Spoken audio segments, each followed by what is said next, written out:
శ్రీ శైవక్షేత్ర పీఠాధిపతి, భారత ధర్మదేవత బ్రహ్మచారి శ్రీ శ్రీ శ్రీ శివస్వామి గారి శిష్యురాలు శ్రీ శివకామేశ్వరి ఆనందమయ్య గారు మనతో ఉన్నారు. శివకామేశ్వరి ఆనందమయ్య గారు నమస్కారం అండి.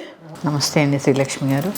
మంగళవారం రోజు కుజుడు సుబ్రహ్మణ్యేశ్వర స్వామి. ఈ కుజుడు గురించి చాలామంది కుజుదోషం ఉంటే వివాహం కాదు, కుజుదోషం ఉంటే సంతాన సమస్యలు ఒకటి కాదు చాలా ఉంటూ ఉంటాయి అని చెప్తూ ఉంటారు. కుజుడు ఏంటంటే రజోగుణానికి ప్రతీక. అంటే రజోగుణము అంటే రజోగుణానికి గుర్తు ఎరుపు, అందుకే పగడం ధరిస్తూ ఉంటారు. మనం కూడా పుణ్యస్త్రీలం మంగళసూత్రాల్లో పగడం వేస్తూ ఉంటారు. ఎందుకు అంటే కుజదోష నివారణకే వేస్తూ ఉంటారు. ముత్యం ఎందుకు వేస్తారు అంటే ఆ ముత్యం మించి పడే నీళ్లు ఒక స్త్రీ చాలా చాలా చాలా మోయాల్సి వస్తూ ఉంటుంది. ఒక వివాహం అయిన తర్వాత అత్తమామని చూసుకోవాలి, భార్యను చూసుకోవాలి, పిల్లల్ని చూసుకోవాలి, ఇంటి పరిసరాలు శుభ్రం చేసుకుంటూ ఉండాలి. ఇలా చేసుకుంటూ ఉన్నప్పుడు తన మనసు వ్యాకులత చెందకుండా ఎప్పుడూ ప్రశాంతంగా ఉండడానికే ఆ మంగళసూత్రాల్లో ముత్యం కూడా ధరింపజేస్తారు. ఈ పగడము కుజుడికి ప్రతీక అనుకోండి.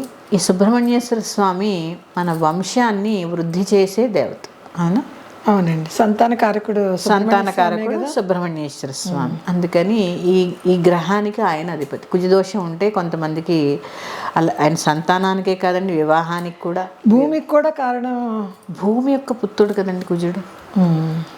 భూమిలోంచే కదా వస్తాయన. ఈ కుజగ్రహాన్ని, కుజగ్రహ దోష నివారణార్థం కూడా ఈ సుబ్రహ్మణ్యేశ్వర స్వామి ఆరాధన చేస్తూ ఉంటారు. సుబ్రహ్మణ్యేశ్వర స్వామి ఆరాధనలో సంతానము, అలాగే వివాహము, వైవాహిక జీవితం కూడా బాగుండాలి అంటే కూడా సుబ్రహ్మణ్య స్వామి ఆరాధన పనికొస్తూ ఉంటుంది. సుబ్రహ్మణ్య స్వామి ఆరాధన గురించి చాలా బాగా చెప్పారండి. చాలా ఉంది సుబ్రహ్మణ్యేశ్వర స్వామి గురించి చెప్పుకోవడానికి. ఇంక మళ్ళీ సమయం దొరికినప్పుడు మళ్ళీ చెప్పుకుందాం.